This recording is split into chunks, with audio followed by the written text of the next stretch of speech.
ஒரு தலைவராக மாற வேண்டுமா? உங்களுக்கு தேவை ராஜன் வீரர் எழுதிய பொக்கிஷமான புத்தகம். தேர்தலில் உறுதியாக வெற்றி பெறுவது எப்படி? தேனீக்கள் எடுத்து சேகரித்து கொடுத்த அசல் தேன் லயன் காஷ்மீர் ஹனி. அசல் தேன் அசந்தேன்.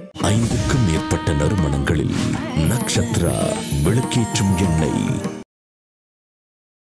தமிழ்நாட்டில் எஸ்ஐஆரை கொண்டு வரது மூலமாக பாஜக பீகார் ஃபார்முலாவை அமல்படுத்த பார்க்கிறது அப்படின்னு சொல்றாங்க. பீகார்ல பிஜேபி கவர்மெண்ட் திரும்ப அமைய போகுது. தமிழ்நாட்டிலையும் அந்த மாதிரி திமுக தோக்க போகுதுன்னு அவங்க ஒப்புக்கிட்டாங்களா அப்படின்னு கேள்வி வருது. இல்ல பிஜேபிக்கு யார் யாரெல்லாம் ஓட்டு போட மாட்டாங்களோ அவங்கள லிஸ்ட் எல்லாம் எடுத்து வச்சு யாரு கோயம்புத்தூர் கலெக்டர் அதான பண்ண போறாரு, விருதுநகர் கலெக்டர் அதான பண்ண போறாரு, எல்லாம் நீக்க போறாங்க. யார் பண்ண போறா? விருதுநகர் கலெக்டர் தானே. தேர்தல் ஆணையம் 100% சரியா நடக்குது. உச்ச நீதிமன்றமே ஒப்புக்கொண்டிருக்கிறது. யார் தடை வச்சிருக்கான்னு கேளுங்க. இல்ல மக்கள் இந்த இடத்துல ஏமாற்றப்படுறாங்க அப்படிங்கறத நீங்க சொல்ல மாட்டீங்க. எப்படிங்க சொல்லுங்க? அதிகாரிகள், அரசியல்வாதிகள் மக்கள் வந்து இந்த இடத்துல வந்து என்ன காமெடி எல்லாம் ஏன்ட்ட பண்ண கூடாது. உங்களுடைய வீர அவசியம் இப்ப கிடைக்கும். மக்கள் வந்து என்ன ஏமாந்தாங்க சொல்லுங்க. சும்மா என்கிட்ட எந்திரிச்சு போக முடியாது. மக்கள் என்ன ஏமாந்தாங்க சொல்லுங்க. நீக்கப்பட்டிருக்கிறதா இருக்கட்டும். யார் உங்கள்ட்ட வந்து யார் இருக்காங்க? ஃபேக் ஓட்டர் வரலையா? எங்க இருக்காங்க ஃபேக் ஓட்டர்? எங்க இல்ல? ராகுல் காந்தி கொடுத்தாரு. ஓட்ட போட்டு போயிட்டாங்க தெரியுமா? அப்ப நீங்க சின்ன பிள்ளையா இருந்திருப்பீங்க. ஒரு முறையை நினைச்சா பதில் சொல்ல வேண்டிய தமிழ்நாடு அரசு. அவங்க ஒரு பிஎம்ஓக்கு ரிப்போர்ட் பண்றாங்களா, சிஎம்ஓக்கு ரிப்போர்ட் பண்றாங்களா? சொல்லுங்க sir. Virudhunagar collector, Villupuram collector யாருக்கு ரிப்போர்ட் பண்றாங்க? மோடிக்கா, ஸ்டாலினுக்கா? ஐபிசி தமிழ் நேயர்களுக்கு வணக்கம். இன்றைய சிறப்பு நேர்காணலில் நம்மோடு இணைந்திருக்கிறார் மூத்த பத்திரிகையாளர் ரங்கராஜ் பாண்டே அவர். வணக்கம் சார். தமிழ்நாட்டை எஸ்ஐஆர் வந்து நடைமுறைப்படுத்தப்படும் அப்படின்னு சொல்லி இந்திய தேர்தல் ஆணையம் வந்து சொல்லியிருக்கு. இந்த எஸ்ஐஆர்னோடனே நிறைய பேர் காமன் மேனுக்குலாம் வந்து என்னடா எஸ்ஐஆர்னு சொல்கிறாங்களே அப்படின்னு சொல்லி சில பேருக்கு புரியவே இல்லை. இப்போ நம்ம வரும்போது கூட எஸ்ஐஆர்னு சொல்லி ஒரு 2-3 பேர்கிட்ட கேட்டோம். எனக்கு ஒன்றும் புரியல அப்படின்னாங்க. உண்மையாலுமே தேர்தல் ஆணையம் என்ன நடைமுறைப்படுத்த போகிறேன்னு சொல்லியிருக்காங்க. என்ன தான் எஸ்ஐஆர்னா? காமன் மேனுக்கு இதில் புரியலன்னு ஒன்றும் கவலைப்பட வேண்டியதில்லை. ஏன்னா அது வந்து வீடு தேடி வந்து நடக்க போகிற சமாச்சாரம். அதனால் வந்து ஒன்றும் கவலைப்பட வேண்டியதில்லை. வீட்டில் ஏற்கனவே இருக்கக்கூடிய டாக்குமெண்ட்ஸை கேட்க போகிறாங்க, வெரிஃபை பண்ண போகிறாங்க. அது சாதாரணமாக கொடுக்க முடிஞ்சு போச்சு. அரசியல் கட்சிகளை பொறுத்தளவுக்கு இது வந்து தமிழ்நாட்டில் நடக்க போகிறதில்ல, 12 மாநிலங்கள் நடக்க போகுது 2026. ஸோ வந்து நம்ம எலெக்ஷன் நடக்க போகிற, அடுத்து நடக்க போகிற, பின்னாடி நடக்க போகிறேன்னு சொல்லிட்டு ஒரு கணக்கு வச்சுட்டு 12 மாநிலம். ஸோ தமிழ்நாட்டில் அப்படின்னு மட்டும் நீங்கள் சொன்னீங்கன்னா ஏதோ குறி வைக்கிற மாதிரி ஒரு பிளான் வரும். அந்த கணக்கு கிடையாதுங்கிறக்காக சொல்ல வரேன். பாஜக ஆளும் மாநிலங்கள், பிற கட்சிகள் ஆளும் மாநிலங்கள் எல்லாமே சேர்த்து நடத்த போகிறாங்க. இந்த சிறப்பு தீவிர திருத்தம் அப்படின்னு சொல்கிற special intensive revision of voter list, அது வந்து இதற்கு முன்னாடியே கிட்டத்தட்ட 8-10 முறை நடந்திருக்கு. 1952 முதல் தேர்தல் நடந்த 2ஆம் கட்ட காலத்தில் இருந்து இப்போ வரைக்கும் நடந்துகிட்டே இருந்திருக்கு. திமுக காங்கிரஸ் கூட்டணியில் இருந்த காலத்திலேயுமே நடந்திருக்கு. எல்லா கிட்டமே நடந்த ஒரு விஷயம்தான். திமுக தன்னுடைய தேர்தல் அறிக்கையில் கேட்டிருக்கு, இந்த மாதிரி சிறப்பு தேர்தல் வேணும்னு சொல்லி கேட்டிருக்கு. திமுக தொண்டர்கள் இந்த தேர்தல் ஆணையத்துக்கு ஒத்துழைப்பு கொடுத்து வாக்காளர் பட்டியலாம் சரிபார்க்கணும்னு போன தேர்தல் வரைக்கும் பேசியிருந்துருக்கிறாங்க. எப்பயுமே நடந்துகிட்டே இருந்திருக்குது. திமுக தலைவராக கலைஞர் இருந்தபோது நடந்திருக்கு. ஸோ இது வந்து ஒரு பூச்சாண்டியோ பேயோ பிசாசோ நடக்காத நடைமுறையோ, மாற்றுக் கட்சிகளை குறிவைத்து நடக்கிற நடைமுறையோ, குறிப்பிட்ட மாநிலங்களை வச்சோ நடக்கிற விஷயம் இல்லை. 2வது கேள்வி, தமிழ்நாட்டில் எஸ்ஐஆரை கொண்டு வரது மூலமாக பாஜக பீகார் ஃபார்முலாவை அமல்படுத்த பார்க்கிறது அப்படின்னு சொல்கிறாங்க. அப்படின்னா பீகாரில் பிஜேபி கவர்மெண்ட் திரும்ப அமைய போகுது.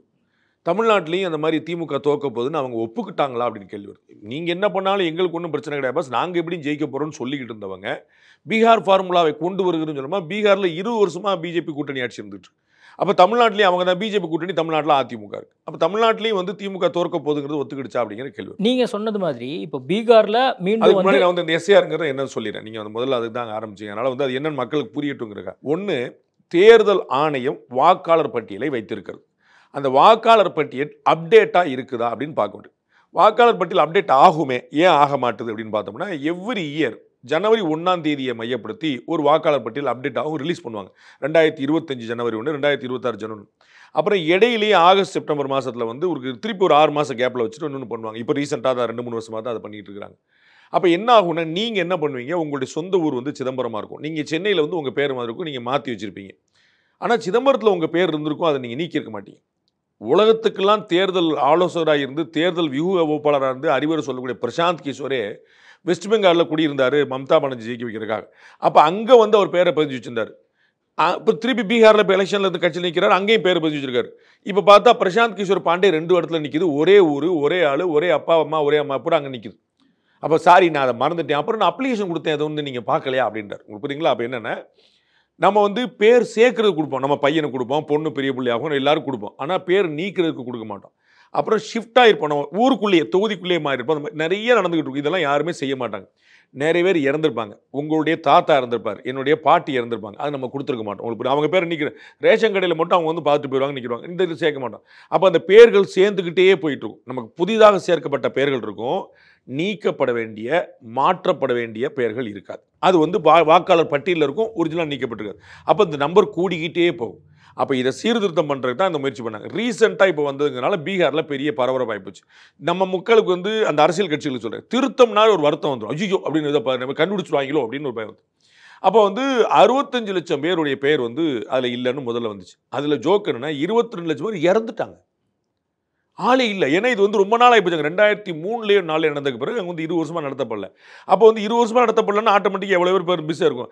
அப்புறம் ஒரு 20-30 லட்சம் பேர் உள்ளே சேர்ந்துருக்காங்க, எல்லாம் சேர்ந்து ஒரு பேலன்ஸ் ஆகி வந்துருக்கு. இப்போ யாருமே எதிர்க்கல, தேர்தல் போட்டிருக்காங்க. இப்போ நல்லா யோசிக்கணும், இப்போ தான் பீகாரில் தேர்தல் நடந்துகிட்டு இருக்கு. அந்த பிரச்சாரம் வந்து உச்சக்கட்ட நம்ம பேசியிருக்கும்போது அமித்ஷாலேருந்து எல்லாருமே அங்கே தான் உட்காந்துட்டு இருக்காங்க. இப்போ ஒருத்தர் கூட எஸ்ஐஆர் பற்றி பேசலை. இதுதானே பேசணும். எங்கள் ஓட்டுப்புறம் பிடிங்கிட்டேன், எங்கள் ஓட்டுப்புறம் பிடிங்கிட்டேன், சிறுபான்மையினர் குறி வச்சிருக்கேன், முஸ்லீம் ஓட்டு இப்படி தானே பேசியிருக்கணும். யாருமே பேசல. எஸ்ஆர் நடந்துட்டு இருக்கும்போது குய்யோ முய்யன்னு கத்துனாங்க. எஸ்ஆர் ரிசல்ட் முடிஞ்சு நவம்பர் 1 ஃபுல்லாக எல்லாமே செட்டில் ஆயிடுச்சுங்க சார், போன மாதம் வந்து 1 எல்லாமே செட்டில் ஆயிடுச்சு, அமைதி ஆகிட்டாங்க. நீதிமன்றத்தில் வழக்கு இருக்கு, அதனால வந்து அதை வந்து நம்ம லீகலாக ஃபேஸ் பண்ணணும் அப்படிங்கிறதான. லீகலாக ஃபேஸ் பண்ணுறதுனால நீங்கள் ஏதாவது ஒன்று பேசாமல் இருக்கிறீங்களா? தமிழ்நாட்டில் வந்து ஏதாவது ஒரு பிரச்சனை கோர்ட்டுக்கு போயிருது, பேசாமல் இருக்கிறாங்களா? கரூர் சம்பவம் கோர்ட்டில் இருக்கா இல்லையா? 2வது நாள்லேருந்தே கோர்ட்டில் இருக்குது. நீங்கள் பேட்டி எடுக்காமல் இருந்தீங்களா, நான் பேட்டி கொடுக்காம இருந்தேன்னா எந்த கட்சியில் வேற பேசாமல் இருக்கிறாங்களா? இந்த மாதிரி சால்ஜாப்பெல்லாம் என்கிட்ட சொல்லக்கூடாது. என்ன புரியுதா? எல்லாருக்குமே தெரியும், அவங்களுக்குலாம் தெரியும். அவங்க என்ன சொன்னாங்க, இது ஒரு பேய் பிசாசு பூச்சாண்டி, அவ்வளோதான். அதில் தவிர வேறு ஒன்றுமே கிடையாது. தென் 11 ஆவணங்கள் கேட்டாங்க ஒரு வீட்டில். ஏதாவது ஒரு ஆவணம், 11 ஆவணம்னா 11 ஆவணம் மொத்தமாக இல்லை, 11 ஆவணத்தில் ஏதாவது ஒரு. உங்கள் வீட்டுக்கு வர்றாங்க, அப்போ வந்து டிரைவிங் லைசன்ஸ் கொடுங்க, பாஸ்போர்ட் கொடுங்க, பர்த் சர்டிஃபிகேட் கொடுங்க, ஸ்கூல் சர்டிஃபிகேட் கொடுங்கன்னு ஏதாவது ஒன்று கேட்குறாங்க. இப்படி 11 சர்டிஃபிகேட் கொடுங்க, இஎஸ்ஐபிஎஃப் கொடுங்கன்னு ஏதாவது ஒன்று கேட்குறேன். 11 சர்டிஃபிகேட் என்கிட்ட இல்லைங்க அப்படின்னா அப்புறம் அது வந்து யோசிக்க வேண்டிய விஷயம். அதனால் 11 கொடுங்கன்னா என்கிட்ட 8 இருக்குது, உங்கள்கிட்ட 7 இருக்குன்னு சண்டைக்கு வரலாம். 11ல் 1 கொடுங்கன்றான். என்ன கணக்கு? ப்ளஸ் எல்லா இங்கே பீகாரில் என்ன நடந்ததோ, இதுக்கு முன்னாடி என்ன நடந்ததோ அதான் இங்கேயும் நடக்க போகுது. அதுக்காக சொல்லுறேன், ஒவ்வொரு வீட்டுக்கும் ஒருத்தர் குறைந்தபட்சம் 3 முறை வருகிறார். உங்களுக்கு புரியுங்களா? ஒரு தடவை வர்றீங்க, வந்திருக்காங்க, நீங்கள் வந்து இன்றைக்கி இங்கே ஆஃபீஸ் வந்துட்டீங்க, வீட்டை பூட்டிட்டு வந்துட்டீங்க, உங்கள் வீட்டம்மா வந்து வெளியே போயிட்டாங்க, அம்மா வந்து கோயில் போயிருக்காங்க, வந்து பார்த்தா வீடு பூட்டி கிடக்கு. உடனே வந்து பேரை நீக்கிறா அப்படின்னு சொல்கிறது இல்லை. இன்னொரு நாள் இன்னொரு சந்தர்ப்பத்தில் வர்றான், அப்பயும் வீடு பூட்டி எடுக்க யாருமே இல்லை. இன்னொரு நாள் இன்னொரு சந்தர்ப்பம் வர்றான், அப்பயும் பூட்டி எடுக்க ஆள். அப்போ தான் வந்து 3 முறை நான் போனேன், பஸ் வேறு டைம் வேறு நாள், அங்கே ஆள் இல்லை அப்படின்னு மாட்டேன். வீட்டில் ஆள் இருந்தீங்க, யாரோ ஒருத்தங்க இருந்தாங்க, 11 டாக்குமெண்ட்டில் ஏதாவது ஒரு டாக்குமெண்ட் கேட்குறேன், கொடுக்குறாங்க, சேர்க்குறாங்க, போயிடுறாங்க. எஸ்ஐஆர் இப்போ 2025லேருந்து தொடர்ந்து 2026 வரைக்கும் நடக்க போகுது அப்படிங்கிற தகவல் 12 மாநிலங்கள் அதான் நடக்க போகுது அப்படின்னு இருக்கும்போது 2024, 23, 2022 அந்த மாதிரி ஆண்டுகள்லாம் நடத்தாம இப்போ ஏன் நடத்தணும் அப்படிங்கிற கேள்வியை எதிர்க்கட்சிகள் வைக்கிறாங்க. எப்போனாலும் நடத்தலாம், நடத்துறது முறைகேடாக நடக்கா, சரியாக நடக்காம. 1000 ரூபா காசு வந்து திமுக கொடுக்குது, சரிங்களா? எப்போ கொடுத்துங்க? 2023 செப்டம்பரில் கொடுக்குது, சரிங்களா? ஏங்க நீங்கள் 1967 கொடுக்கல? ஆட்சிக்கு எப்போ வந்தீங்க? முதல்ல 67 தானே வந்தீங்க. ஏன் 67 கொடுக்கல? ஏன் 2006 கொடுக்கல? எங்களை ஏமாத்திருக்கீங்க நீங்க. 2004க்கு அப்புறம் இது நடக்காத போது இப்போ மட்டும் அதற்கான தேவை என்ன? அதை தானங்க நான் உங்களுக்கு சொன்னேன். 1967 நடக்காது, இப்போ எதுக்கு 1000 ரூபாய் கொடுக்குறீங்கன்னு கேட்குறேன். இதே மாதிரியான பிராக்டிஸ் கடந்த ஆண்டுகளில் நடந்திருக்கு, அதுக்கு முந்தின ஆண்டுகள் நடந்திருக்கு. ஆனா இப்போ மட்டும் ஏன் எஸ்ஐஆர்னு நீங்க கொண்டு வரீங்க? அதுல தான் இந்த பேர் நீக்கம் சேர்த்தல் அப்படிங்கிறத தான் வந்து மேம்போக்கா பார்க்கும்போது இப்பதான் சொன்னேன், நீங்க கவனிக்கல பாவம். எஸ்ஐஆரே திமுக வேணும்னு சொல்லியிருக்கு. திமுக தலைவராக கலைஞர் இருக்கும்போது வேணும்னு சொல்லியிருக்காரு. 2016 தேர்தலில் நீங்கள் பண்ணணும் தமிழக முதலமைச்சர் ஸ்டாலின் சொல்லியிருக்காரு, அன்னைக்கு எதிர்க்கட்சியில் இருந்தார், அவர் வந்து சொல்லியிருக்காரு. இப்படி எல்லாரும் திமுக தலைவரும் ட்வீட் உங்களுக்கு காட்டுறேன், தேர்தல் ஆணையத்துக்கு ஒத்துழைக்கணும்னு அவர் சொன்னதை நான் உங்களுக்கு காட்டுறேன். உங்களுக்கு புரியல? இவர்கள் வேண்டும் சொன்னதை கேட்டேன். 2016 தேர்தலில் வேணும்னு சொன்னதை காட்டுறேன், தேர்தல் அறிக்கையில் கேட்டிருக்கிறத காட்டுறேன். காங்கிரஸ் கட்சியும் திமுக கட்சியும் ஆட்சியில் இருக்கும்போது இதே பீகாரில் பண்ணதை காட்டுறேன். இதே பீகாரில் எந்த பீகாரில் பிரச்சனை இதே தான். எஸ்ஐஆருங்கிற பேர் இன்னைக்கு உங்களுக்கு பிரச்சனை. திரு நயினார் நாகேந்திரன் கூட சார்னாலே அவங்க பதறாங்க சார், அண்ணா யூனிவர்சிட்டி சார் மாதிரி வந்து சார் பதறாங்க சார். எனக்கு ஒன்றும் புரியல, எதுக்குங்க பதறணும்? ப்ளஸ் 3வது பாயிண்ட், இதை பூரா செய்ய போகிறது டெல்லியிலேருந்து வந்திருக்கக்கூடிய தலைமை தேர்தல் ஆணையர் கிடையாது. மாவட்ட தேர்தல் அதிகாரி யாரு? கலெக்டர். கலெக்டர் எந்த ஊர்? யாரு கட்டுப்பட்டவர்? நேரடியாக முதலமைச்சர் இருக்கு.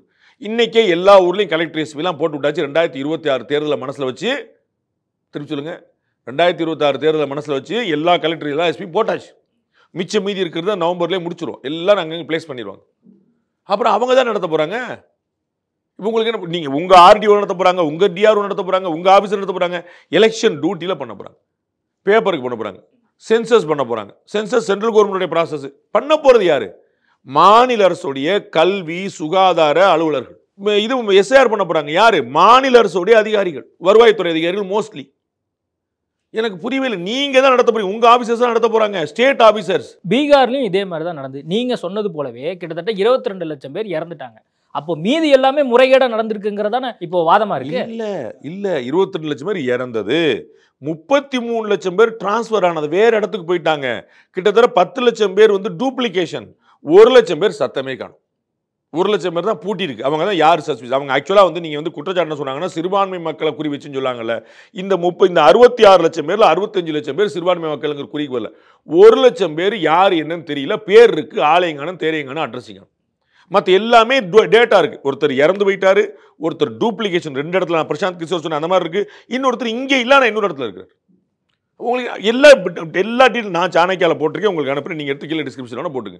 பகுதி வாரியாக போட்டுருங்க. 65 லட்சம் பேர் என்ன ஆயிருக்காங்கன்னு போட்டிருக்கேன். சுப்ரீம் கோர்ட்டில் போய் ஸ்டேலங்க பண்ணியிருக்கணும். சுப்ரீம் கோர்ட்டில் பிஆர் கவா இருக்கிறல்ல, தலைமை நீதியரசர் சொல்லியிருக்காருல, கடவுளை போய் வேண்டிக்கங்கன்னு சொன்னார்ல, அவர் வந்து ஸ்டே பண்ணியிருக்கலாம்ல. எல்லா ஊரையும் நடக்குது சொல்லி அஸ்ஸாமில் நடக்க போகுது. அங்கே யார் ஆட்சி நடக்குது? பிஜேபி ஆட்சி நடக்குது. யார் ஆட்சியில் இருந்தா? பிஜேபி. யார் ஆட்சிக்கு வரப்போறா? பிஜேபி. அங்கே ஏன் பண்றாங்க? அதே மாதிரி தான் இங்கே தமிழ்நாட்டிலையும் வந்து பிஜேபி ஆட்சி வரணும், அதிமுக கூட்டணி ஆட்சி வரணும், அதுக்காக இதை பண்ண பார்க்குறாங்க. அப்போ பீகார், அதுக்கு தாங்க நான் கேட்டேன், அஸ்ஸாமில் ஏன் பண்ணணும்? பீகாரில் யார் ஆட்சியில் இருக்கா? அது திரும்ப பிஜேபி வரணும். அதாவது ஆட்சியில் இருக்கிறவர்கள் தொடரணும். அப்போ பீகார் நடத்துறாங்க, அப்போ தமிழ்நாடு நடத்தக்கூடாதுல்ல. அங்கே நடத்தினா ஆட்சியில் இருக்கிறவங்க திரும்ப வந்துருவாங்க, இங்கே நடத்தினா ஆட்சியில் இருக்கவங்க போயிடுவாங்க. ஏதாவது லாஜிக் இருக்குதா? இல்ல, பிஜேபிக்கு யார் யாரெல்லாம் ஓட்டு போட மாட்டாங்களோ அவங்கள லிஸ்ட் எல்லாம் எடுத்து வச்சு, யாரு? கோயம்புத்தூர் கலெக்டர் அதானே பண்ண போறாரு, விருதுநகர் கலெக்டர் அதானே பண்ண போறாரு, எல்லாம் நீக்க போறாங்க. யார் பண்ண போறா? விருதுநகர் கலெக்டர் தானே. அப்ப நீங்க அவர் தான் நீக்கணும். தமிழ்நாட்டில் இருக்கக்கூடிய 38 மாவட்ட கலெக்டர்கள் பண்ண போறாங்க. அவங்க சரியா பண்ணுவாங்க, பண்ணலன்னா நீங்க தப்புன்னு அர்த்தம். இது யார் பண்றா சொல்லுங்க? டெல்லியில இருந்து வந்து பண்ண போறாங்களான்னு கேட்கிறேன். தமிழ்நாடு அரசு அதிகாரிகள், மாநில அரசு அதிகாரிகள் பண்ண போறாங்க. சூப்பர்வைஸ் பண்றதுக்கு 4 பேர் வெளியில வந்து வச்சிருப்பாங்க. அவங்க ரூல் வச்சிருப்பாங்க, டைம் வச்சிருக்காங்க, ஃபார்ம் ஃபில் பண்ணுவாங்க, சரியா வந்திருக்கா இல்லை பண்ண எக்ஸிக்யூட் பண்ண போறது பூரா மாநில அரசு அதிகாரிகள். என்ன தப்பு? அப்ப நீங்க வந்து சென்னை கலெக்டரையும் மதுரை கலெக்டரையும் தான் கேட்கணும், ஏங்க அப்படி பண்ணி வச்சிருக்கீங்க? இந்த எதிர்ப்புக்கு 2 காரணம். ஒன்னு, அந்த பீகார்ல நடந்த இந்த எஸ்ஐஆர். அதுல என்ன தப்புன்னு சொல்லுங்க. யாராவது ஒருத்தர், தமிழக முதலமைச்சர் ஸ்டாலின்ல இருந்து 2 கம்யூனிஸ்ட் கட்சிகள் எல்லாரும் எதிர்த்திருக்காங்க. யாராவது ஒருத்தர் ஏன் எடுத்தீங்கன்னு சொல்லுங்க, என்ன கண்டுபிடிச்சிங்கன்னு சொல்லி ஒன்னு எக்ஸ்போஸ் பண்ணி கேட்டு, இவங்க கூட்டணி கட்சி தான் எதிர்கட்சியாக உட்காந்துருக்காங்க, கேட்டு சொல்லுங்க. அவங்களும் சொன்னதுல இவங்க சும்மா நாத்துக்கு எங்க போனாலும் சிறுபான்மை குறி வச்சு, என்ன குறி வச்சாங்க? இல்ல, சிறுபான்மையர், பட்டியலினர், பெண்கள் இவங்களெல்லாம் நீக்கணும். பாஜக யார் யாரெல்லாம் ஓட்டு போட மாட்டாங்களோ அவங்களெல்லாம் நீக்கி இவங்களுக்கு சாதகமான பட்டியலினமும் பெண்களும் பெரும்பாலும் வந்து பிஜேபி ஓட்டு போடுறாங்க. ஒண்ணு, நான் உங்களுக்கு பல முறை சொல்லிட்டேன், இந்திய வரலாற்றிலே இல்லாத அளவுக்கு அதிகமான பட்டியலின எம்பிக்கள் எம்எல்ஏக்கள் பிஜேபி இருக்கிறாங்க. பட்டியலின தொகுதிகள் அதிகமானது வென்றது பிஜேபி. உங்க தகவலுக்காக ஒரு எம்பி கூட இல்லாத பட்டியலினத்தை சேர்ந்த திரு எல் முருகனை மத்திய அமைச்சராக்கி வச்சிருக்காங்க. இதெல்லாம் நான் சொல்றேன் டேட்டா, நீங்க எடுத்து பாத்துங்க. அது பட்டியலின மத்திய அமைச்சர்கள் அதிகமாக எங்க இருக்கான்னு பாருங்க. இது வரைக்கும் சுதந்திர வரலாற்றில் விளைவு கிடையாது. பட்டியலின மத்திய அமைச்சர்கள், பட்டியலின எம்பிக்கள், பட்டியலின எம்எல்ஏக்கள் அதிகமா இருக்கிறது பிஜேபியில். அவங்க ஓட்டே போட மாட்டாங்கன்னு எதை சொல்றீங்க? நான் ஒரு டேட்டா சொல்லுங்க, நீங்க ஒரு டேட்டா சொல்லுங்க. சிறுபான்மை மக்களை குறி வச்சு யார் சொன்னா? உங்களுக்கு எப்படி குறி வச்சு? எங்க காணாம சொல்லுங்க. நீங்க 65 லட்சம் பேர்ல 35 லட்சம் பேர் முஸ்லீம்ஸா சொல்லுங்க, நான் வாய மூடிடுறேன். உங்களுக்கு சொல்ல புரியுங்களா? சார் 65 பேர் நீக்கினீங்க சார், அதுல 35 பேர் முஸ்லீம். வாய மூடணும், நான் பேசக்கூடாது. 22 லட்சம் பேர் செத்து போயிட்டாங்கன்றேன், 35 லட்சம் பேர் இடம் மாறிட்டாங்கன்றேன், 1 லட்சம் பேர் தான் எங்க போனாங்கன்னு தெரியல. அப்ப தேர்தல் ஆணையம் 100% சரியா நடக்குது அப்படி உச்ச நீதிமன்றமே ஒப்புக்கொண்டிருக்குது. யார் தடை விதிச்சிருக்கான்னு கேளுங்க. தடை விதிப்பாங்களா மாட்டாங்களா? ஸ்டே பண்ணலாம்ல சார்? யாராவது தடுக்கறாங்களா? ராகுல் காந்தி கர்நாடகால முறைகேடு நடக்குது. 370 அப்ளிகேஷன் நடந்துச்சு காஷ்மீர்ல. சுப்ரீம் கோர்ட் தடை விதிச்சதா? கடைசி வரைக்கும் போட்டு சரின்னு தானே சொல்லியிருக்கு. எவ்வளவு கேஸ், எவ்வளவு விவிவிஐபி லாயர்ஸ்லாம் வாதாடுனீங்க. அப்புறம் சென்ட்ரல் கவர்மெண்ட் வந்து பிஜேபிங்க, ஊழலுங்க, எல்லாம் மோசடிங்க. சுப்ரீம் கோர்ட் நீங்க தான் பொசுக்கு அங்கே தானே போவீங்க. என்ன நடந்துச்சு உங்களுக்கு சொல்லுங்க. இல்ல, கர்நாடகால இது மாதிரி முறைகேடு நடந்துன்னு சொல்லி அவர் வீடியோ பிரசன்டேஷன் ராகுல் காந்தி அவர்கள் கொடுத்தாரு. அபத்தமா சொன்னாரு, நானே எடுத்து போட்டிருக்கிறேன். அபத்தமா சொன்னாரு. அந்த ஊர்ல ஆட்சியில் இருக்கிறது அவங்க. அந்த ஊர் மாநில மத்திய அமைச்சர் ஒருத்தர் சொல்லி ஒரு பதவி நீக்கிறாங்க. உங்களுக்கு தெரியுமா? ஏங்க நம்ம தானங்க ஆட்சியில் இருந்தோம், நம்ம தானங்க அம்புட்டு போனோம், நீங்க இப்படி பேசிட்டீங்க அவர் சொன்னார். ஒருத்தர் பதவி விலகினார் அமைச்சர், கர்நாடகாவில் போய் பாருங்க. இல்ல மக்கள் இந்த இடத்துல ஏமாற்றப்படுறாங்க அப்படிங்கறத நீங்க சொல்ல மாட்டீங்க. எப்படிங்க சொல்லுங்க? அதிகாரிகள், அரசியல்வாதிகள் அங்க பாருங்க, மக்கள் ஏமாற்றப்படுறாங்க நீங்க சொல்லுங்க. மக்கள் வந்து இந்த இடத்துல வந்து இந்த காமெடி எல்லாம் ஏன்ட்ட பண்ண கூடாது. உங்களுடைய வீர அவசரத்தை இப்ப கேளுங்க. மக்கள் வந்து என்ன ஏமாந்தாங்க சொல்லுங்க. இப்ப சும்மா என்கிட்ட எந்திரிச்சு போக முடியாது. மக்கள் என்ன ஏமாந்தாங்க சொல்லுங்க. நீக்கப்பட்டிருக்கிறதா இருக்கட்டும், யார் உங்கள்ட்ட வந்து யாரு இருக்கா? ஃபேக் ஓட்டர் வரலையா? எங்க இருக்காங்க ஃபேக் ஓட்டர்? எங்க இல்ல? ராகுல் காந்தி கொடுத்தாரு, ஓட்ட போட்டு போயிட்டாங்க தெரியுமா? அப்ப நீங்க சின்ன பிள்ளையா இருந்திருப்பீங்க. ஃபேக் ஓட்டர் எல்லா காலத்தையும் இருந்திருக்காங்க. கள்ள ஓட்டுங்கிற வார்த்தை கேள்விப்பட்டது இல்லையா? இப்பதான் நீங்க எந்திரிச்சிருக்கீங்களா? இந்திரா காந்தி செத்துப்பிட்டாங்களா அப்படின்னு அதிர்ச்சி அடைஞ்சு எந்திரிக்கிறீங்களா? கள்ள ஓட்டு, நான் தேர்தல் ஆணையம் முறைகேடு பண்ணிருக்கான்னு பேசிட்டு இருக்கோம். கள்ள ஓட்டு இருந்திருக்கு. ஓட்டு பணம் கொடுக்குற பாக்கலையா? ஓட்டு பணம் கொடுத்து தமிழ்நாட்டில் ஓட்டு பணம் கொடுக்கலன்னு சொல்லுங்க. சொல்லுங்க நீங்க. சுப்ரீம் கோர்ட்டே கிளீன் சீட் கொடுத்துருக்குன்றேன். அதுதானே சொல்றேன். ரங்கராஜ் பாண்டே யாருங்க? சுப்ரீம் கோர்ட் ஓடணும் சார். நீங்க என்ன சார் சொல்ல விரும்புறீங்க? நான் தானங்க சொல்லிட்டு இருக்கிறேன். நாங்க ஏன் பேச்செல்லாம் நீங்க கேட்க மாட்டீங்கிறது தானே நான் சுப்ரீம் கோர்ட் கொண்டு வரேன். ஏன் நான் தான் சங்கின்னு சொல்லுவீங்கல்ல, அதனால தான் நான் சுப்ரீம் கோர்ட் சொல்றேன். சுப்ரீம் கோர்ட் சங்கின்னு சொல்லுங்க. நீங்க தைரியமான ஆளாச்சு எல்லாரும். இப்ப தமிழ்நாட்டில் வந்து இதுக்கான ஒரு அனைத்து கட்சி கூட்டம் யார் நடத்த போறா? அதை முதல்ல பேசுங்க. அது ஒரு ஒத்துக்கிடுங்க. முதல்ல ஒரு விஷயத்தை அப்படி கடந்து எஸ்கேப் ஆகி போறேன். நடத்த போறது யார்? தமிழ்நாட்டில் வாக்காளர் பட்டியல் சீர்திருத்தம் நடத்த போறது யார்? மாவட்ட தேர்தல் அதிகாரி யார்? வட்ட தேர்தல் அதிகாரி யார்? தொகுதி வாரி தேர்தல் அதிகாரி யார்? ரயில்வே ஆபீசரா? எலெக்ஷன் கமிஷன் ஆபீசரா? இஸ்ரோல இருந்து வர்றாங்களா? சென்ட்ரல் கவர்மெண்ட் ஏஜென்சியால இருக்குதா? பண்ண போறது பூரா மாநில அரசு. மாநில அரசு முறைகேடு பண்றாங்க, அவங்கள போய் கேளுங்க. ஒரு முறைகேடு நினைச்சுன்னா பதில் சொல்ல வேண்டிய தமிழ்நாடு அரசு. நான் கேட்கிறேன், விருதுநகர் கலெக்டர், விழுப்புரம் கலெக்டர் பண்ணாங்கன்னா யாரும் நீங்க பொறுப்பெடுக்குவீங்க? அவங்க பிஎம்ஓக்கு ரிப்போர்ட் பண்றாங்களா, சிஎம்ஓக்கு ரிப்போர்ட் பண்றாங்களா? சொல்லுங்க sir. Virudhunagar collector, Villupuram collector யாருக்கு ரிப்போர்ட் பண்றாங்க? மோடிக்கா, ஸ்டாலினுக்கா?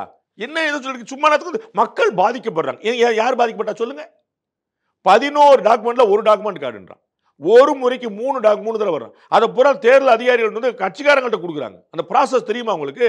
கட்சிக்காரங்க பார்த்து உங்களை அப்ஜெக்ஷன் சொல்லுங்கன்றாங்க. யாருமே ஒன்றும் சொல்லாம வந்துட்டு இப்படிதான் எலக்ட்ரானிக் ஓட்டிங் மிஷின் சொல்லிட்டே இருந்தீங்க. ஒரு தடவை ப்ரூவ் பண்ணிருக்கீங்களா? ஒரு தடவை.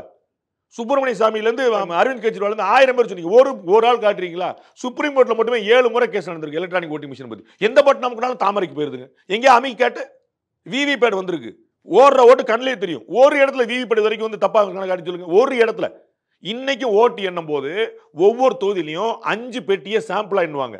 விவிபேடும் இவிஎம்மும் கரெக்டா இருக்குது. 5 இந்தியாவில் ஒரு இடத்துல கூட ஒரு நம்பர் மாறினது இல்லை. 10 ஓட்டு இவங்களுக்கு, 18 ஓட்டு அவங்களுக்கு, 20 ஓட்டுனா அப்படியே நிற்கும். விவிபேட்ல விழுந்ததும் அதில் விழுந்ததும்.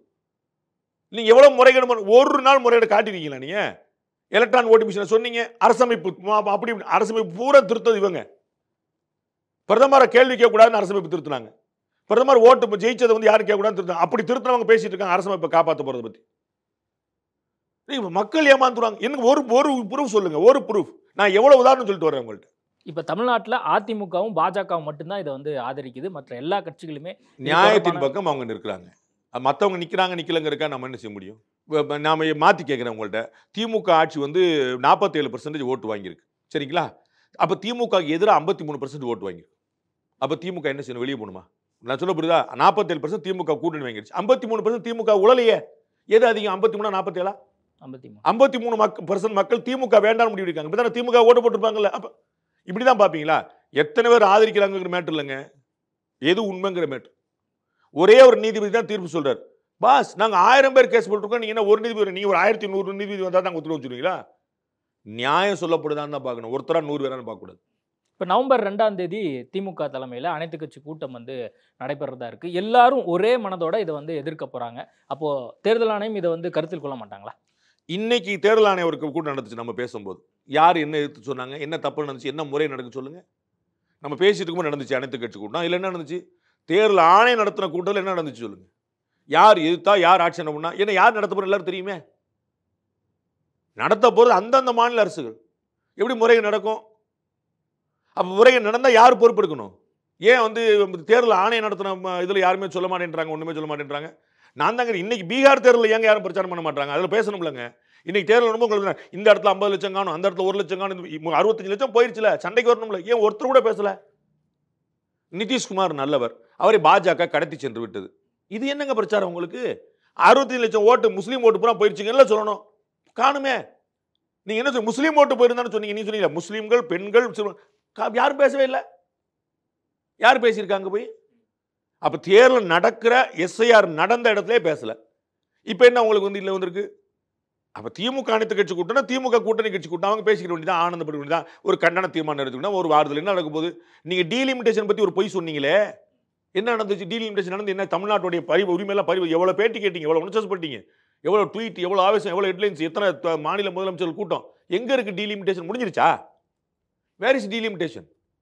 உங்களுக்கு ஒரு பிரச்சனை கிடைக்கலன்னா இந்தி எடுத்துருவீங்க, டீலிமிட்டேஷன் எடுத்துருவீங்க, தேர்தல் ஆணையம் எடுத்துருவீங்க, எஸ்ஐஆர் எடுத்துருவீங்க, கச்சத்தீவு தீர்மானம் படக்குன்னு கொண்டு வந்துருவீங்க. கச்சத்தீவு யாருங்க கொடுத்தா அப்படின்னா வந்து துபாய்க்கு வந்து 6வது தெரு 3வது விவேகானந்தர் குறுக்கு தெருன்னு சொல்லிடுவீங்க. டீலிமிட்டேஷன் எங்க? அப்ப 2020 டீலிமிட்டேஷன் ஞாபகம் இருக்கா? ஆமா 24 எவ்வளவு பெருசா வந்துச்சு. இப்போ எங்க டீலிமிட்டேஷன்? முடிஞ்சிருச்சா? நடந்துருச்சா? நியாயமா நடந்துருச்சா? சிஏ எங்க இருக்கு? என்ஆர்சி எங்க இருக்கு? இதெல்லாம் நீங்க காட்டின பூச்சாண்டி இத்தனை வருஷத்துல.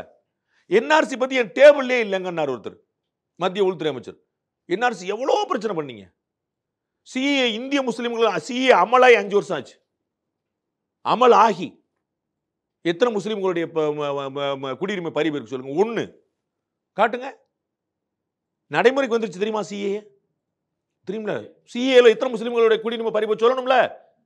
50 போச்சு, 100 போச்சு, 140 கோடி மக்கள் ஒரு 50 பேருக்கு போச்சுன்னு சொல்லணும்லங்க. எவ்வளவுங்க போய் சொல்லி மக்களை ஏமாத்துவீங்க? உண்மை டேட்டா சொல்லுங்கன்ற. நான் சிறுபான்மைக்கு எதிராக பாஜக இருக்கு, ரைட், டேட்டா காட்டுங்க, எப்படி போயிருக்குன்னு காட்டுங்க, பதில் சொல்லுங்க. டீலிமிட்டேஷன் மாதிரி அப்போ எஸ்ஐஆரும் வந்து ஒரு நேரட்டிவ்காக இந்த விஷயம் பொலிட்டிக்கல் நேரட்டிவ் தவிர வந்து டேட்டா எதுவும் கிடையாது. இதுல என்ன இருக்குன்னு சொல்லுங்க. யாராவது ஒருத்தர் காட்டுங்க, எல்லா பெருமக்களும் யாராவது ஒருத்தர் காட்டுங்கன்ற. இது என்ன தப்பு நடந்திருக்குன்னு காட்டுங்க. இது வரைக்கும் நடந்த இடங்கள்ல, நடக்கிற இடங்கள்ல எங்க தப்பு நடத்த போறது? நீங்க வழிகாட்டு நெறிமுறை காமன், தமிழ்நாட்டுக்குன்னு ஸ்பெஷலாக ஒன்றும் கிடையாது. பீகாரில் அவங்க ஆட்சியில் இருக்கிற இடத்துல என்னவோ, வெஸ்ட் பெங்கால் இதில் அஸ்ஸாமில் அவங்க ஆட்சியில் இருக்கிற இடம் அதே இதான் உங்களுக்கு கண்டிஷனும். அப்போ அங்கே ஒன்று போட்டு இங்கே ஒன்று போட்டால் நீங்கள் பாரபட்சம் சொல்லலாம். அங்கே நடத்தாமல் இங்கே நடத்தினா பாரபட்சம் சொல்லலாம். இங்கே நடத்தாமல் அங்கே நடத்தினா ஏதாவது இருக்கா? எல்லாமே காமனாக யூனிஃபார்மாக நடக்கும். உங்களுக்கு எப்படி பிரச்சனை வருது எனக்கு புரியல. ஏதாவது ஒன்று இருக்கணும்ல சார். தமிழ்நாடு, கர்நாடகா, கேரளா 3 மாநிலம் எடுத்துறீங்க, என்ன நினைக்கிறீங்க? பிஜேபி ஆளாத மாநிலம்னு கேட்டீங்கன்னா நியாயம் இருக்கு. எல்லா மாநிலத்தையும் நடத்துறாங்க. எது உடனடியாக எலெக்ஷன் வரப்போது அங்கே நடத்துறாங்க. ஏதாவது லாஜிக், நியாயம், ஃபேக்ட் ஏதாவது ஒன்று இருக்கணும்ல. உங்க குற்றச்சாட்டு அதிமுக தரப்புல தேர்தலுக்கான தோல்வியை இப்பயே வந்து இவங்க கண்டுபிடிக்க ஆரம்பிச்சாங்க. அதைத்தான் நான் முதல்ல கேட்டேன். பீகார் ஆட்சியை கொண்டு வர விரும்புகிறார்கள் என்ன அர்த்தம்? பீகார்ல பிஜேபி ஆட்சிக்கு வரப்போகுது, அதனால தான் நாங்கள் எதிர்க்கிறீங்க. பீகார்ல எஸ்ஆர் இருக்கு, நம்ம ஆட்சி போயிருமோ தானே எதிர்க்கிறீங்க. அப்போ அதே தான் இங்கே உங்களுக்கு வருது. உங்க ஆட்சி போயிருமோ, அங்கே திரும்ப பிஜேபி ஆட்சி வர போறோமா, இங்கே நம்ம வந்து திமுக அதிமுக ஆட்சி வந்துருமோ அப்படின்னு பயப்படுறீங்களா? நீங்க காரணம் என்ன எனக்கு புரியலையே. தமிழ்நாட்டில் என்ன பண்ணாலும் பாஜக ஆட்சிக்கு வர முடியாது, அதிமுக ஆட்சிக்கு வர விட மாட்டோம். அதெல்லாம் உங்கள்கிட்ட இருந்திருக்கணும். ஐயோ ஆட்சிக்கு வர பார்க்குறாங்க, ஆட்சி அப்போ நீங்கள் ஆட்சிக்கு வராமல் இருக்கு இப்பயே காரணம் தேடுறீங்களா? வெங்கடேசனா இருக்கட்டும், பே சண்முகம், திருமாவளவன் இவங்கெல்லாம் கடுமையான எதிர்ப்பு குரல் கொடுத்து ஏற்கனவே நம்ம பேசினது மாதிரி சிறுபான்மையர் இஸ்லாமிய சமூக மக்கள் இல்லாம ஆக்கணும். அதுதான் அவங்களுடைய நோக்கம். யாராவது ஒரு பெருமகனார் ஒரு ப்ரூஃபை காட்டணும். சிஏஏனால பாளையங்கோட்டையில் மேலப்பாளையத்தில் இருந்த ஒரு 50 முஸ்லீம்கள் வந்து ஓட்டு இல்லை, இவங்க இத்தனை பேர் காணாமல் போயிட்டாங்க என்ன சொல்லுங்க. நீங்கள் ஏர்வாடியில் 10 முஸ்லீம் பேரை காணும், எங்கள் ஆளுகள் தூக்கி விட்டாங்கன்னு சொல்லுங்க, நம்ம பேசுவோம். சிஏல டீலிமிட்டேஷன் வந்துருச்சு, தமிழ்நாடுக்கு 28 எம்பி தானா மொத்தமே அப்படின்னு சொல்லுங்க. என்ஆர்சி வந்ததில் இந்தியாவில் கூடிய முஸ்லீம்களை 500 பேர் தூக்கிட்டாங்க. ஏதாவது ஒன்று காட்டுங்க. நீங்கள் இத்தனை நாள் காட்டின பூச்சாண்டியில் ஒரு ப்ரூஃப் காட்டிடுங்கன்ற. நான் 140 கோடி மக்களில் 100 கோடி காட்டணும்னு சொல்ல, 50 100 காட்டுங்கன்ற ப்ரூஃப் ஏதாவது இருக்கா? அப்போ நீங்கள் சொன்னதெல்லாம் என்னென்னு உங்களுக்கு இல்லை, மக்களுக்கு தெரியுங்க. நீங்கள் இது வரைக்கும் சொன்ன பிறகு மக்கள் உங்களுக்கு தெரிய வேண்டியதே இல்லை. நீங்கள் அப்படியே வந்து புலி வருது புலின்னு சொல்லிக்கிட்டே இருங்க. என்ன வருதுன்னு மக்களுக்கு ரொம்ப தெளிவாக தெரியும். என்ஆர்சி உண்மை இல்லை, டீலிமிட்டேஷன் உண்மை இல்லை, சிஏஏ சொன்னது உண்மை இல்லை. எல்லாருக்கும் இது எல்லாம் வந்துருச்சு, எந்த பிரச்சனையும் இல்லாமல் நீட்டாக. அதே மாதிரி தான் எஸ்ஐஆர். நீங்கள் ஒன்று ஒரு 3 எழுத்தை பிடிச்சிக்கிட்டு இருக்கிறீங்க, அது நடக்க போகிறல. எஸ்ஐஆர் நல்லபடியாக அமைதியாக சுமூகமாக சூப்பராக நடக்க போகுது. இங்கேயும் பல லட்சம் ஓட்டு குறைய போகுது, பல லட்சம் ஓட்டு கூட போகுது, புதுசாக சேர்ப்பு எல்லாமே நடக்க போகுது. அது எல்லாமே டேட்டாவோட ப்ரூஃபோட பப்ளிக் முன்னாடி வைக்க போகிறாங்க. ஒவ்வொரு வீட்டுக்கும், உங்கள் வீட்டுக்கு 3 முறை வந்தாங்களா இல்லையா நீங்கள் பாருங்கள். உங்கள் வீட்டுக்கு 3 முறை வைப்பாங்க, என் வீட்டுக்கு 3 முறை வைப்பாங்க, எல்லார் வீட்டுக்கும் 3 முறை 3 முறை வீட்டை கதவை பூட்டி வச்சிருப்பாங்க. 3 முறை வேறு வேறு நாள் கதவை பூட்டி வச்சிருப்பாங்கன்னா அது உங்கள் பாடு, ஏன் பாடு கிடையாது.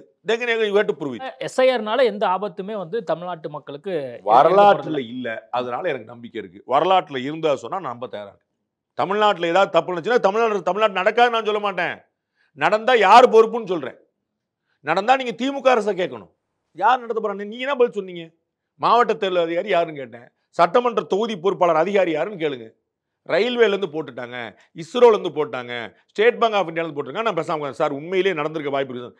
மாநில அரசு அதிகாரிகளுக்கு பொறுப்பு கொடுத்து அவர்கள் தேர்தல் அதிகாரிகளாக மாறி நடத்த போகிறார்கள். அப்புறம் முறைகேடு நடக்காது நான் ஏன் சொல்லணும்? நடந்துச்சுன்னா அவங்க பொறுப்புன்னு சொல்கிறேன். எஸ்ஐஆர் விவகாரத்தில் இன்னைக்கு தாவேகாவுடைய நிலைப்பாடை எப்படி பார்க்குறீங்க? ஏற்கனவே நாங்கள் எதிர்ப்பு குரல் தான் கொடுத்துருந்தோம் அப்படிங்கிறத அவங்க சொல்லியிருக்கிறாங்க. அவங்க எதிர்ப்பு குரல் கொடுத்தாலும் அது பிரயோஜனம் இல்லை, அதில் வேலிடிட்டி இல்லை. ஆதரவு கொடுத்தாங்கன்னா வரவேற்கிறோம், அதில் நியாயம் புரிஞ்சுக்கலாம். நேற்று வரைக்கும் ஒருத்தர் எதிர்த்துருக்கலாம், அப்புறம் சரின்னு சொல்லியிருக்கலாம். அது நமக்கு ஒன்றும் குழப்பம் இல்லை. கேரளாவில் வந்து பிஎம் சீரிஸ்ன்றதை ஏற்க மாட்டேன்னாங்க, அப்புறம் ஏற்றுக்கிறேன்னாங்க. மாறிட்டுருக்காங்க, புரிஞ்சுக்கணும் அவ்வளோதான். உங்களுக்கு புரியுங்களா? அப்போ நேற்று வரைக்கும் ஒன்று பண்ணாங்கனால நீங்கள் பண்ண நான் சொல்ல மாட்டேன். அவங்களுக்கு தெரிஞ்சிருச்சு உண்மை, மாறிட்டான்னு நினச்சிக்கிறேன். இல்லை நான் தொடர்ந்து எதிர்க்கிறோன்னாங்கன்னா ஏற்றுட்டு போங்க. நீங்கள் பொய் சொல்கிறீங்க, பொய் சொல்ல அரசு, அவ்வளோதான். எதிர்த்தவர்கள்ட்ட நான் கேட்குறது, நீங்கள் உண்மையாக இருக்கிறீங்கன்னு எனக்கு ஒரு ப்ரூஃப் காட்டு, இவ்வளவுதான். நான் மாற்றிக்கிறேன்றேன். எனக்கு ஒன்று யாராவது ஒருத்தர் காட்டுங்க, 50 ஓட்டு காணாமல் போன காட்டுங்க. நீங்கள் 65 லட்சம் ஓட்டுலாம் காட்டு, 50 ஓட்டு கொத்தா ஒரு இடத்துல காணுங்கன்னு காட்டு. ஓகே சார், மக்கள் பார்க்குறாங்க, அவங்க பார்த்து புரிஞ்சுக்கிட்டோம். நேர்காணல் கொடுத்ததுக்கு மிக்க நன்றி. ஒரு தலைவராக மாற வேண்டுமா? உங்களுக்கு தேவை ராஜன் வீரர் எழுதிய பொக்கிஷமான புத்தகம். தேர்தலில் உறுதியாக வெற்றி பெறுவது எப்படி? தேனீக்கள் எடுத்து சேகரித்து கொடுத்த அசல் தேன் லயன் காஷ்மீர் ஹனி. அசல் தேன் அசந்தேன். 5க்கும் மேற்பட்ட நறுமணங்களில் நக்ஷத்ரா விளக்கேற்றும் எண்ணெய்.